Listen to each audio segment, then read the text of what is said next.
اعوذ باللہ من الشیطان الرجیم بسم اللہ الرحمن الرحیم كذبت قبلهم قوم نوح وأصحاب الرس وثمود وعاد وفرعون وإخوان لوط وأصحاب الأيكة وقوم تبع كل كذب الرسل فحق وعيد أفعينا بالخلق الأول بل هم في لبس من خلق جديد صدق الله العظيم.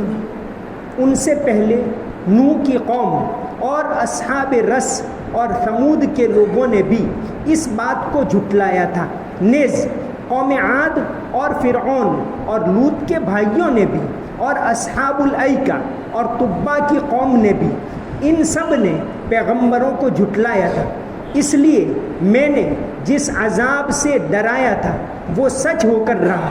بھلا کیا ہم پہلی بار پیدا کرنے سے تھک گئے تھے؟ نہیں، لیکن یہ لوگ از سر نو پیدا کرنے کے بارے میں دھوکے میں پڑے ہوئے ہیں.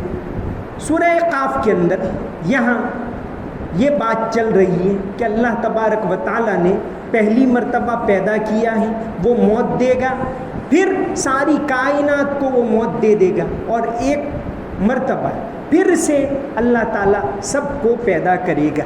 یعنی مرنے کے بعد جو دوسری زندگی آخرت کی زندگی ہے اس کے بارے میں اللہ تعالیٰ نے اس صورت کے اندر طرح طرح کے دلائل سے سمجھایا ہے. پہلے اللہ نے اپنی قدرت کی نشانیوں کے ذریعے سمجھایا. اب یہاں ایک اور طرز اختیار کیا، فرمایا کہ اللہ تعالیٰ نے تم سے پہلے اس دنیا کے اندر بہت سی قوموں کو عذاب دے کر ہلاک کر دیا. یہ اللہ تعالیٰ کی قدرت کی نشانی ہے. اب یہاں چند قوموں کا بہت مختصر میں ذکر کیا.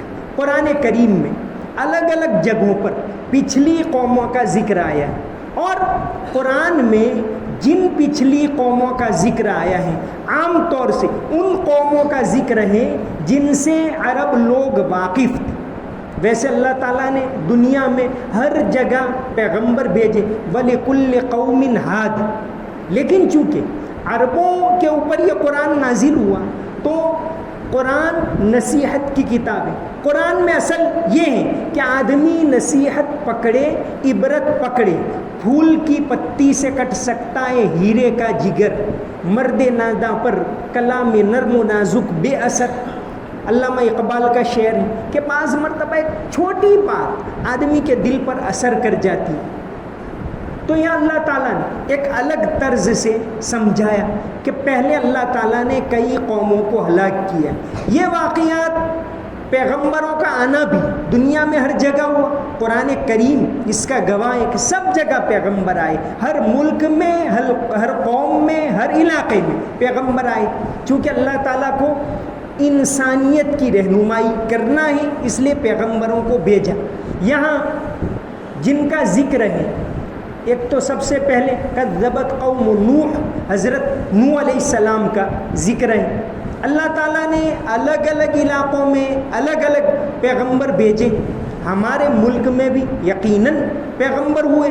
جیسے بہت سے لوگ، بہت سے علماء یہ لکھتے ہیں کہ حضرت شیس علیہ السلام ہندوستان میں آئے، بلکہ کئی تفسیروں میں اس بات کو لکھا گیا ہے کہ حضرت آدم علیہ السلام سب سے پہلے ہندوستان کے اندر آئے. تو اللہ تعالیٰ نے ہر جگہ پیغمبر بھیجے. بہت سے مفسرین اور بہت سے علماء کا یہ خیال ہے کہ جس کو یہ لوگ بودھ کہتے ہیں، قرآن کریم میں ذوالکفل کا تذکرہ ہے، وہ یہ بودھ ہے. اگرچہ بعد میں یہ شرک کی طرف لے گئے. مولانا مناظر احسن گیلانی بہت بڑے عالم گزرے، انہوں نے اس رائے کا اظہار کیا ہے کہ جس کو یہ بدھ کہتے ہیں وہ وہی ہیں جن کو قرآن کریم میں ذوالکفل کہا گیا ہے. اسی طرح تفسیر معالم العرفان کے اندر بھی یہی رائے بتائی گئی ہے کہ یہ بدھ کہتے ہیں وہ ذوالکفل ہیں. تو اللہ تعالیٰ نے پیغمبروں کو اس لیے بھیجا تاکہ لوگوں کو عبرت کی باتیں بتائے، لوگوں کو توحید پر آمادہ کرے اور آخرت بتائے۔ قرآن کوئی تاریخ کی کتاب نہیں ہے کہ سب جگہ کی تاریخ اس کے اندر ہو، قرآن تو ایک عبرت کی کتاب۔ رہی بات تاریخ کی تو وہ تاریخ والے اپنے طور سے ریسرچ کریں اور بتائیں۔ جیسے یہاں ذکر ہے کہ اللہ تعالیٰ نے پچھلی قوموں کو ہلاک کیا، ان کے کھنڈرات سے تم عبرت پکڑو۔ ہمارے یہاں ہندوستان کے اندر بھی بہت سی جگہوں کے اوپر جب زمین کھودتے ہیں تو باقاعدہ پورے کے پورے شہر نکلتے۔ یہاں احمد آباد اور کھمبات کے بیچ ایک جگہ لوتھل میں کھودنے کے بعد پورا شہر، پرانی عمارتیں سب جگہ بنی ہوئی نکلی۔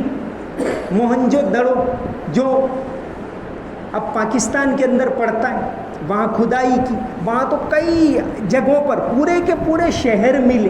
تو یہ انسان کو درس عبرت دیتے ہیں کہ تم چوکنا ہو جاؤ۔ جس طرح یہ لوگ بھی کبھی دنیا میں تھے، چلے گئے، ان کے پاس بھی طاقت تھی، ان کے پاس بھی مال تھا، ان کے پاس بھی روپے تھے، ان کو بھی اپنی ہستی کے اوپر ناز تھا، لیکن جب موت آئی تو چلے گئے۔ اور کبھی اللہ تبارک و تعالیٰ نے عبرت کے لیے پوری کی پوری قوم کو ایک ساتھ ہلاک کر دیا۔ تو انہی میں سے چند اقوام کا یہاں ذکر ہے۔ فرمایا کذبت قبلہم قوم نوح، یہاں عبرت کے طور پر صرف نام کہ بھئی ان سے عبرت پکڑو، یہاں پورا واقعہ ذکر نہیں کیا۔ تو سب سے پہلے فرمایا قوم نوح، حضرت نوح علیہ السلام ایک جلیل القدر پیغمبر گزرے ہیں، اور صرف قرآن کریم نہیں، دنیا کی تقریباً تمام مذہبی کتابوں کے اندر یہ بات موجود ہے کہ دنیا کے اندر ایک بہت بڑا پانی کا طوفان آیا تھا۔ تورات کے اندر تو ہے، انجیل کے اندر بھی، ہندوستان کی بعض کتابوں کے اندر جیسے مارکنڈے پران ہے اور متسیہ پران ہے، اس کے اندر اس بات کا ذکر ہے کہ منو نام کے پیغمبر تھے، ان کے زمانے میں یہ طوفان آیا تھا۔ تو کذبت قبلہم قوم نوح واصحاب الرس، اصحاب الرس کے معنی کنویں والے۔ حضرت صالح علیہ السلام قوم سمود کے پاس بھیجے گئے، انہوں نے جب حضرت صالح علیہ السلام کو جھٹلایا، پھر اللہ کا عذاب آیا، پھر جو لوگ بچ گئے وہ حضرت صالح علیہ السلام کے ساتھ نکل گئے۔ حضرت صالح علیہ السلام آج کل جو سعودی عرب ہے اس سے بالکل شمال میں سیریا کا علاقہ ہے، اور وہاں سے جو مصر پڑتا ہے اس علاقے کے اندر یہ تھے۔ پھر ہجرت کر کے چلے گئے، طوفان آنے کے بعد، اللہ کا عذاب آنے کے بعد جو لوگ ایمان لائے تھے وہ چلے گئے، اور جنوب کی طرف ایک جگہ ہے حضر موت۔ بہت سے لوگ یہ کہتے ہیں کہ اس کا نام آج بھی اس کا نام ہے حضر موت، اس لیے ہے کہ حضرت صالح علیہ السلام یہاں تک پہنچے، ان کی وفات ہو گئی تو وہ لوگ یہاں آباد ہو گئے۔ پھر بعد میں انہوں نے پیغمبروں کو جھٹلایا، پھر صدیوں کے بعد پھر بت پرستی کے اندر مبتلا ہوئے، تو اللہ تبارک و تعالیٰ نے دوبارہ ان کے اوپر عذاب بھیجا۔ اصحاب الرس و ثمود، کہ قوم سمود نے بھی جھٹلایا پیغمبروں کو۔ قوم سمود جو میں نے بتایا کہ سعودی عرب سے بالکل شمال میں یہ پڑتا ہے، تو قوم نوح، اصحاب الرس اور قوم ثمود، یہاں صرف عبرت کے لیے تو کوئی زمانی ترتیب بھی نہیں ہے، صرف ایسے ہی ان کا تذکرہ کیا ہے کہ ان قوموں سے تم عبرت پکڑو۔ واصحاب الرس سے وثمود وعاد، قوم عاد نے بھی جھٹلایا، حضرت ہود علیہ السلام کو قوم عاد نے جھٹلایا۔ قوم عاد کی جگہ جو ہے آج کل یہ حضر موت کے بعد سے بہت انتہائی خطرناک احقاف کا ریگستان ہے، وہاں بھی بہت ساری پرانی چیزیں ملتی ہیں، لیکن اب یہ جگہ ایسی بنجر ہو گئی کہ آج بھی وہاں کوئی آباد ہونے کی ہمت نہیں کرتا، آج بھی وہ ایسے ہی پڑی ہوئی دنیا کے سب سے خطرناک ریگستانوں میں سے، سعودی عرب اور یمن کے درمیان میں۔ تو فرمایا قوم عاد نے جھٹلایا، وفرعون، اور فرعون یعنی فرعون کی قوم نے جھٹلایا، واخوان لوط، اور لوط کے بھائیوں نے یعنی لوط کی قوم نے جھٹلایا. حضرت لوط علیہ السلام اللہ تعالیٰ کے ایک جلیل القدر پیغمبر تھے. قرآن میں حضرت لوط کا 17 مرتبہ ذکر آیا ہے. حضرت نوح علیہ السلام کا نام 41 مرتبہ آیا ہے. تو فرمایا کہ قوم لوط نے جھٹلایا. قوم لوط بے حیائی کی انتہائی خراب حرکت کے اندر مبتلا تھی، تو اللہ تبارک و تعالیٰ نے ان کو بھی عذاب میں مبتلا کیا. قوم لوط مرد کا مرد کے ساتھ تعلق قائم کرنا ایسی بیماری کے اندر وہ مبتلا تھی. تو وعاد و فرعون و اخوان لوط و اصحاب الایک، جھاڑی والوں نے یعنی حضرت شعیب علیہ السلام کی قوم نے، شعیب علیہ السلام کی قوم کو قرآن میں 4 جگہ اصحاب الایک کہا گیا ہے. جیسا کہ سورہ شعراء میں ہے کذب اصحاب الایکۃ المرسلین اذ قال لهم شعیب الا تتقون. تو اصحاب الایکہ سے مراد حضرت شعیب علیہ السلام کی قوم ہے. ان کے اندر یہ بیماری تھی. ایک تو ناپ تول میں کمی کرنا، شرک تو تھا ہی، ناپ تول میں کمی کرنا، ڈنڈی مارنا، دھوکہ دینا، مال کے غرور کے اندر اتنے زیادہ آگے بڑھ گئے تھے کہ دھوکہ دہی بہت عام ہو گئی تھی. یہ بیماری قرآن میں ان کی ذکر کی گئی. یہاں تو صرف اتنا ہی بتا اصحاب الایکہ سے عبرت پکڑو کہ اللہ نے ان کے اوپر عذاب بھیجا. تو یہ اصحاب الایکہ ہیں، وہ ناپ تول میں کمی کرنے میں مبتلا تھے، دھوکہ دیتے تھے، ملاوٹ کرتے تھے. اور قالوا یا شعیب ما نفقہ کثیرا مما تقول، کہ اے شعیب کیا تم ہم کو اس طرح روک رہے ہو کہ ہمارے مال ہمارا ہے، ہم کو جو کرنا ہے کریں، آپ تو بالکل ناسمجھ ہو. یہ حضرت شعیب علیہ السلام کو کہا کہ ہم کو جو کرنا ہے کریں، مال ہمارا ہے. تو اللہ تبارک و تعالیٰ نے اس قوم کو آخر کار ہلاک کر دیا. تو فرمایا وَأَصْحَابُ الْأَيْكَةِ وَقَوْمُ تُبَّعَ. تبا جیسے فرعون لقب ہے، فرعون کوئی نام نہیں ہے. فرعون مصر کے بادشاہوں کا لقب تھا. الگ الگ ملکوں میں بادشاہ کو الگ الگ کہتے ہیں، جیسے کہیں پرائم منسٹر کہتے ہیں اور کہیں پریسیڈنٹ کہتے ہیں اور کہیں کچھ کہتے ہیں. تو فرعون لقب تھا مصر کے بادشاہوں کا، جنہوں نے عالی شان عمارتیں بنائی تھی. ان کو بھی اللہ نے ہلاک کیا. تو اسی طرح تبا یمن کے بادشاہوں کا لقب ہے. قرآن کریم میں تبا کا ذکر 2 مرتبہ آیا ہے. یہ یمن سعودی عرب کے بالکل جنوب میں چلے جائیں ایک ملک ہے یمن. یمن کا جو بادشاہ تھا، انہوں نے بار بار چڑھائی کر کے کئی ملکوں کے اوپر فتح حاصل کرنے کی کوشش کی. آپ صلی اللہ علیہ وسلم سے 700 سال پہلے تبا یعنی ایک بادشاہ یمن کا گزرا، ابو کرب اسعد ہمیری، ہمیر قبیلہ ان کا تھا، ہمیری کہتے تھے. تو ابو کرب اسد ہمیری نے حملہ کیا کہ بھئی دنیا کو جیت لیں، شمال کی طرف چلیں. پہلے مکہ، پھر مدینہ، پھر اس سے آگے کے بہت سارے ملک جیتے. واپسی کے اندر مکہ آیا، اس کو فتح نہ کر سکا.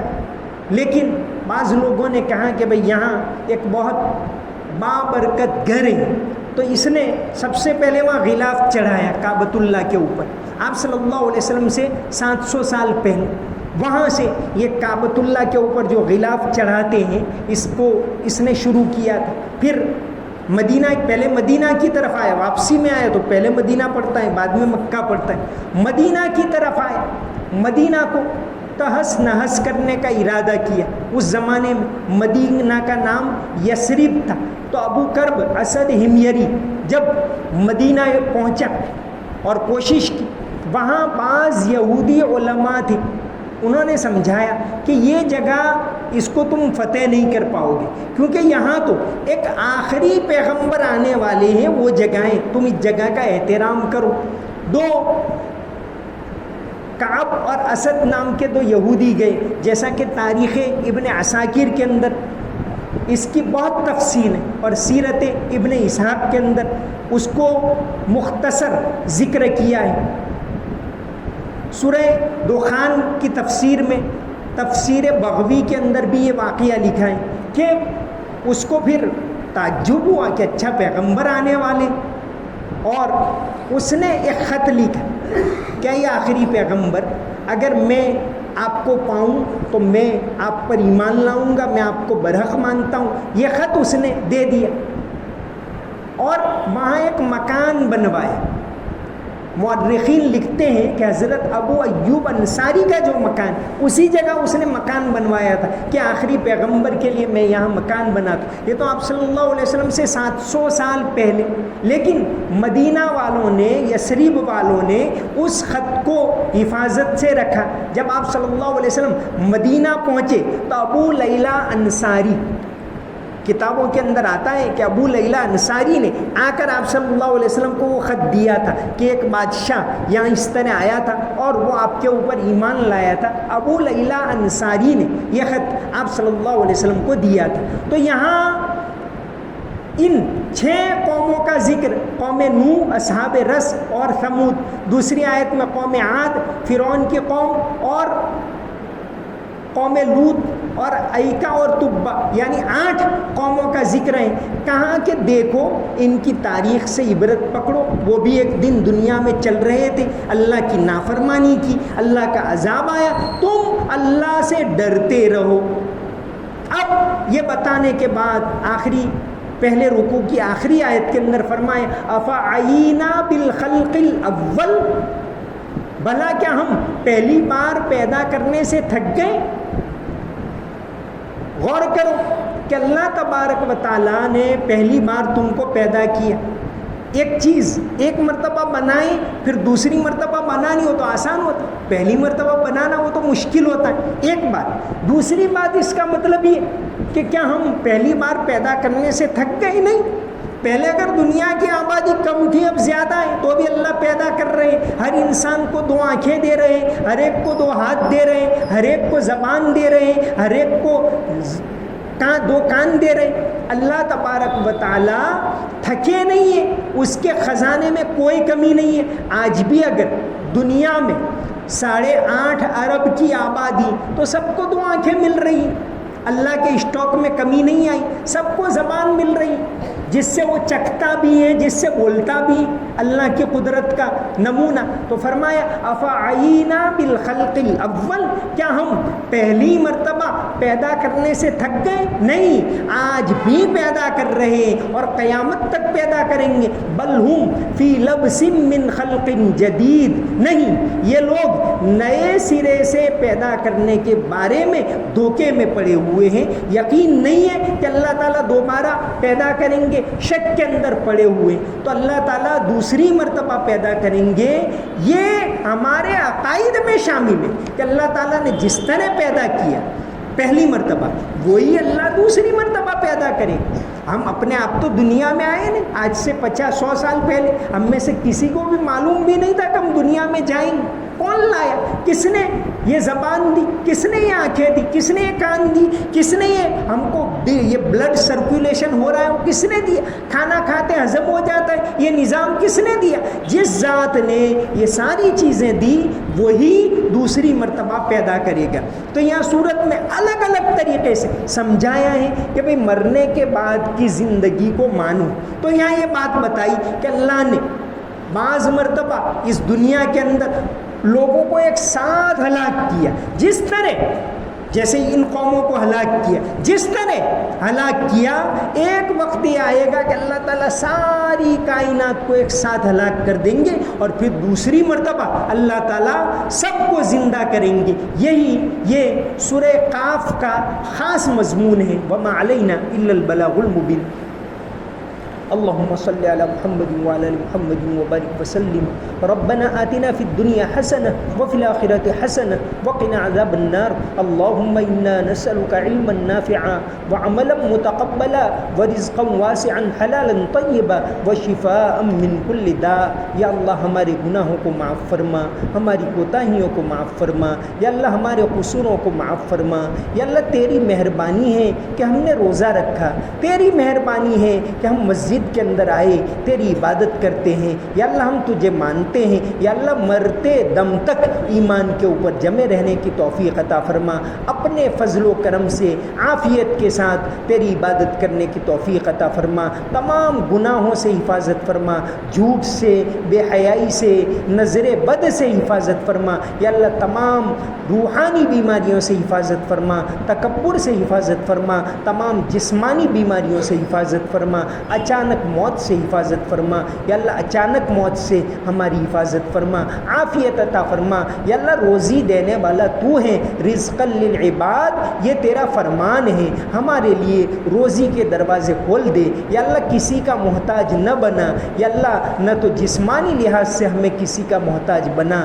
مالی لحاظ سے محتاج بنا، بلکہ تو ہی اپنے فضل و کرم سے ہمیں عافیت عطا فرما، روزگار کے دروازوں کو کھول دے، تندرستی دے، یا اللہ تیری عبادت کرنے کی توفیق عطا فرما، مرنے کے بعد کی زندگی کا سچا پکا یقین ہم تمام کو نصیب فرما، یا اللہ رمضان کا آخری عشرہ چل رہا ہے، اس عشرے کی قدر کرنے کی توفیق عطا فرما، ان بابرکت دنوں کی قدر کرنے کی توفیق عطا فرما، یا اللہ شب قدر کی عبادت ہم تمام کو نصیب فرما، یا اللہ ہمارے دلوں کے اندر تیرا خوف پیدا فرما، قرآن کریم کی تلاوت کرنے کی توفیق عطا فرما، قرآن سے محبت ہم تمام کو عطا فرما، اللہم صلی علی محمد وعلی آل محمد وبارک وسلم برحمتک یا ارحم الراحمین۔